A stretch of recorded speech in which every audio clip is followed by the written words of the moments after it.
এই তোমরা কি জানো যে সাকিব খান অ্যাকচুয়ালি তুফানের ট্রেলারে প্রায় 25 জনের উপরে লোককে খুন করেছে। সাকিব খান মোট মিনিমাম 10 বার এই ট্রেলারের মধ্যে গুলি চালিয়েছে।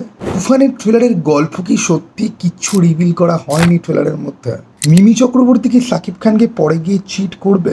এই সমস্ত প্রশ্নের উত্তর যদি জানতে হয় তাহলে আমার ব্রেকডাউন ভিডিওটা দেখো।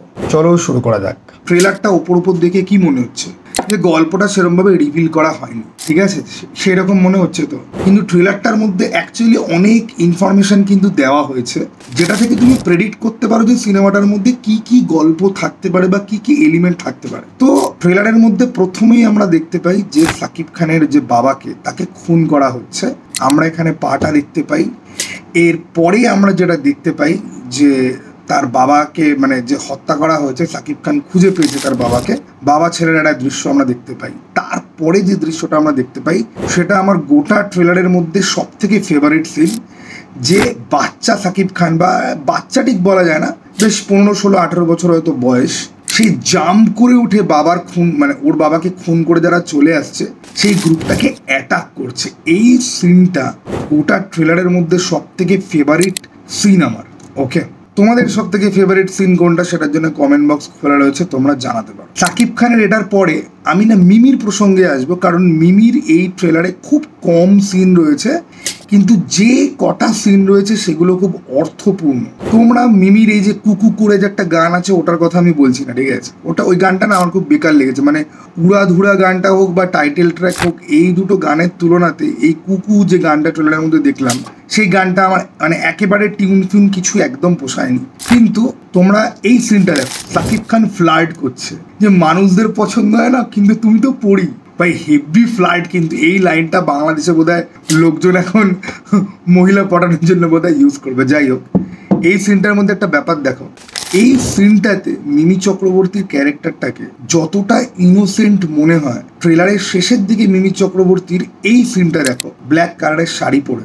দুটো ছবির মধ্যে একটা জিনিস লক্ষ্য করে দেখো, এক্সপ্রেশনের বদল তো সিনের পরিস্থিতির সঙ্গে এক্সপ্রেশন বদল হবেই, বাট এই সিনটাতে মিমিকে যতটা ইনোসেন্ট দেখতে লাগে এই সিনটায় মিমিকে কিন্তু ততটা ইনোসেন্ট একেবারেই দেখতে লাগে না। কাইন্ড অফ ভিলেনিক মার্ক একটা ভাবও আছে, কালো শাড়ি, ডার্ক লিপস্টিক, ঠিক আছে, চুল পনি করে বাঁধা।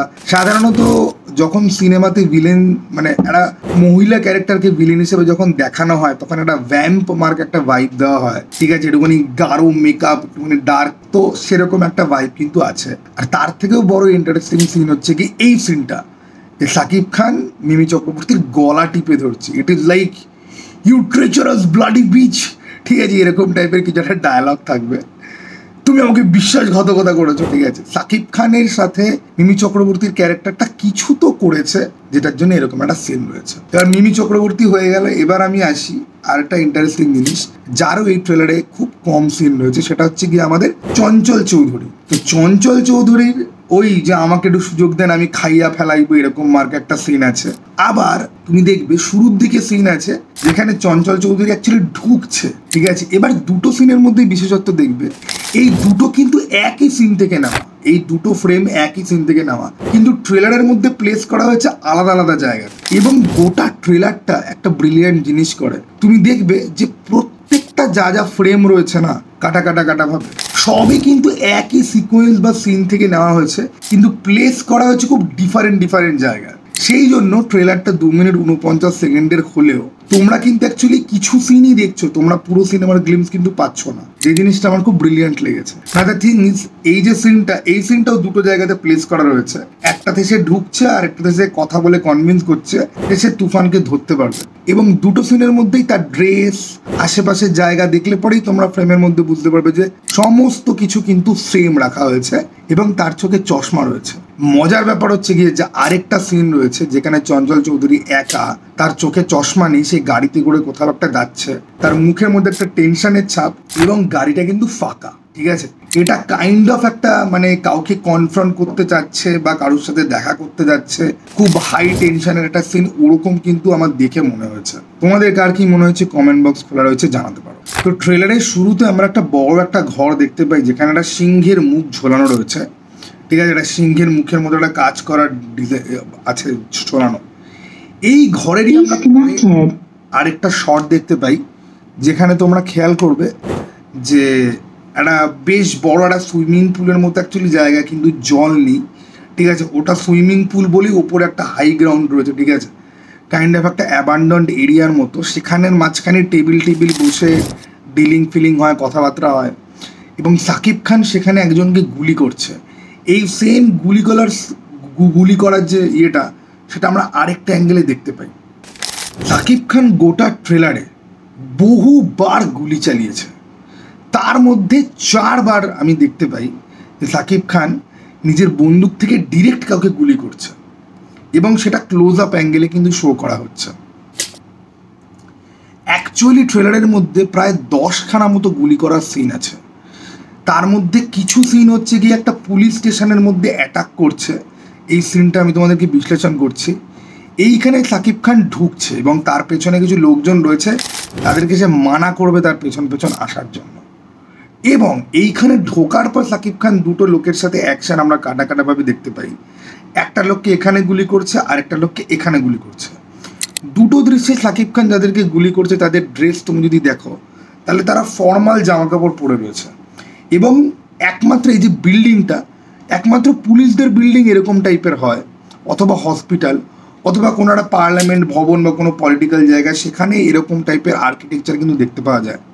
তো এখানে এই দুটো সিভিল ড্রেসে দুটো লোক যাদের সাথে অ্যাকশন করছে, যারা ফর্মাল পরে রয়েছে, তাদেরকে দেখে আমার মনে হয় এরা কিন্তু পুলিশ অফিসার। ইভেন কি এই বিল্ডিংটা থেকে বেরিয়ে আসার আমরা একটা সিন দেখতে পাই যে সাকিব খান একটা জিপের দিকে গুলি মারছে এবং জিপটা ব্লাস্ট করছে। এবং দেখবে পুলিশদের জিপ কিন্তু এরকম দেখতে হয়, এই জিপ কিন্তু সাধারণ মানুষের কাছে কিন্তু থাকে না, শুধুমাত্র পুলিশদের কাছেই কিন্তু থাকে। সাকিব খান মেশিন গান নিয়ে গুলি করছে। আমি অ্যাকচুয়ালি গোনার চেষ্টা করেছিলাম যে সাকিব খান এই ট্রেলারের মধ্যে কটা লোককে গুলি করেছে বা কবার গুলি করেছে। ওয়েল, আমার হিসাব এই মেশিন গান নিয়ে গুলি করার জায়গা থেকে পুরোপুরি গুলিয়ে গেছে, কারণ এই সিনটা আমি বিভিন্ন ফ্রেম থেকে দেখার পরেও বুঝতে পারিনি এক্স্যাক্টলি কতজন লোক ওখানে মারা পড়ল।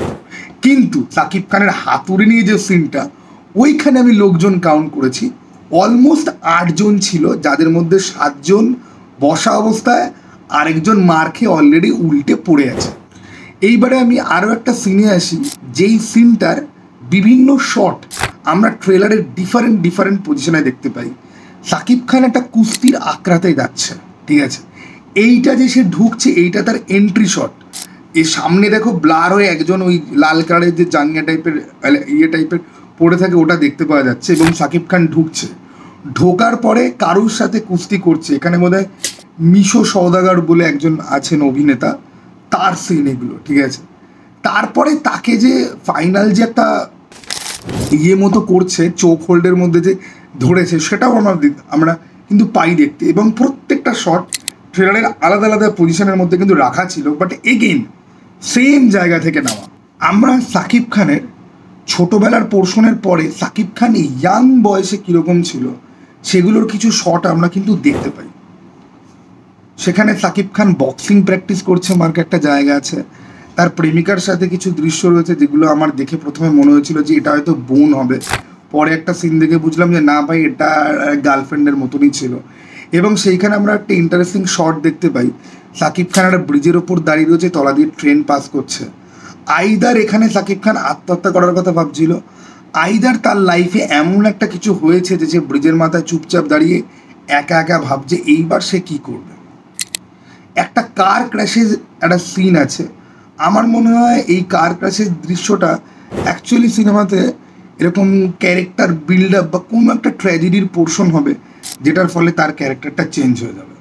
এবারে আসি সবথেকে ইম্পর্টেন্ট একটা ফ্যাক্টরে, সাকিব খানকে নিয়ে কিছু নিউজ পেপার কাটিং আমরা দেখতে পাই, যেখানে বলা হচ্ছে যে দেশে সন্ত্রাসবাদীদের হাতে, মানে সন্ত্রাসবাদী তুফানের হাতে দেশ পুরোপুরি হয়ে গেছে।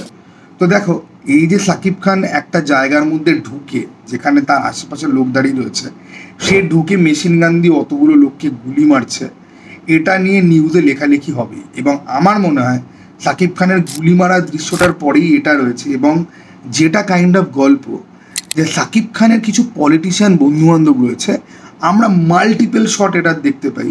এখানে তোমরা দেখো সাকিব খান কথা বলছে, দুদিকে হাত ছড়িয়ে, হাতে গ্লাস, সামনে যারা বসে রয়েছে তারা কিন্তু মানে একটা পলিটিশিয়ান টাইপের বন্ধু। এই সিনটাতেও তোমরা দেখো সাকিব খান সেলিব্রেট করছে ঠিক আছে, তার আশেপাশে যারা দাঁড়িয়ে রয়েছে এদের সবাইকে দেখে মনে হয় এরা কোনো পলিটিশিয়ান বা বিজনেসম্যান বা ধরো এরা ওই গ্যাংস্টার, ঠিক আছে, কিন্তু এরা হচ্ছে গিয়ে ভদ্র ফর্মাল লুকিং গ্যাংস্টার, যার মধ্যে Shakib Khan is like an animal, একটা বিস্টের মতো একটা লোক। এবারে এই লোকগুলোর সাথেই কিন্তু সাকিব খানের কিছু একটা ঝামেলা হবে, কারণ পুলিশ আর গুন্ডাদেরকে একসঙ্গে কাজ করতে দেখা যায়। মিশো সওদাগর এই সিনেমার মধ্যে রয়েছে, তুমি দেখবে মিশো সওদাগর যার সাথে কথা বলছে মন দিয়ে দেখলে পরে দেখবে সে কিন্তু একটা পুলিশের ইউনিফর্ম পরে রয়েছে। আর কেন আমি বলছি পুলিশের সাথে সাকিব খানের গ্যাং হাতে হাত মিলিয়ে কাজ করেছে বা কিছু, এই যে একটা দৃশ্য রয়েছে সাকিব খান টেবিলের ওপর টাকা ঢালছে, তোমরা পেছনের বিল্ডিংয়ের ঘর বাড়িগুলো চেক করো, এটা কিন্তু কাইন্ড অফ ওই রকম যেইখানে সাকিব খান পুলিশদের সাথে মারামারি করছিল। এবং সাকিব খান যার সামনে টাকা ঢালছে, যে চেয়ারে বসে রয়েছে, সে কিন্তু একজন পুলিশ ইন্সপেক্টর, তার ঘাড়ের এখানে ওই ব্যাজের মতো রয়েছে, যেটা দেখে কিন্তু বুঝতে পারা যায়। তো তাহলে আমরা পুরো গল্পের কি আইডিয়া পেলাম? সাকিব খানের ছোটোবেলাতে বাবা মারা গেছিল, তারপরে সাকিব খানের একটা নর্মাল লাইফ ছিল, যেইখান থেকে কিছু একটা ট্র্যাজেডি হয়ে সে গ্যাংস্টার ওয়ার্ল্ডের মধ্যে কিন্তু কাইন্ড অফ জড়িয়ে পড়ে, এবং তার কিছু পলিটিশিয়ান বন্ধুবান্ধব হয় যাদের সাথেই তার ইন ফিউচার গিয়ে গণ্ডগোল লাগবে, এবং পলিটিশিয়ান এবং পুলিশ সবাই মিলেই সাকিব খানের এগেনস্টে চলে যায়। এইখানে আরও একটা নোটিস করার মতো ব্যাপার রয়েছে, চঞ্চল চৌধুরীর ক্যারেক্টারটা একবার বলবে যে সাকিব খানের সাথে গায়ের জোরে হয়তো পারা যাবে না, মাথার জোর। নাও কোয়েশ্চেন হচ্ছে যে সাকিব খানকে যারা টেক ডাউন করবে, সাকিব খানের যারা শত্রু যারা রয়েছে, তারা যদি শুধুমাত্র মাথার জোর দিয়েই যদি টেক ডাউন করার চেষ্টা যদি করে, তাহলে এই সিনেমাতে অ্যাকশান কিন্তু খুব বেশি থাকবে না। কিন্তু আমার মনে হয় যে ট্রেলারটার মধ্যে আমরা অ্যাকচুয়াল অরিজিনাল যে ভিলেন যার সাথে সাকিব খানের ফাইট হবে, তাকে আমরা এখনও অবধি দেখতে পাইনি। রিউমর আছে যে যিশু সেনগুপ্ত নাকি হবে সেই ভিলেন। তোমরা কে কি জানো এর ব্যাপারে? বাংলাদেশে তো মুক্তি পেয়ে যাবে ভাই, যারা সিনেমাটা দেখে নেবে দয়া করে কমেন্ট বক্সে এসে স্পয়েল করো না প্লিজ। আমার ব্রেকডাউন কতটা অ্যাকিউরেট, আমার এই ব্রেকডাউনের সাথে কি কি কথা মিলছে, সেগুলো তোমরা কমেন্ট বক্সে অবশ্যই লিখতে পারো, বলতে পারো যে আমি কি 70% কারেক্ট হয়েছি, নাকি 90%, নাকি 100%। বাট সেটা হলে পরেও কাইন্ড অফ স্পয়েলই হয়ে যাবে, আমাদের এখানে তো পরে মুক্তি পাচ্ছে। তো ভিডিওটা কারা পুরো দেখেছো তারা জানাও, আমি জানি খুব কম লোকই এই ভিডিও পুরো দেখবে। এসব ব্রেকডাউন দেখার তোমাদের অভ্যাস নেই, তোমাদের খালি লোক খুশি করতে খুব ভালো হয়েছে, খুব অসাধারণ হয়েছে, ঠিক আছে।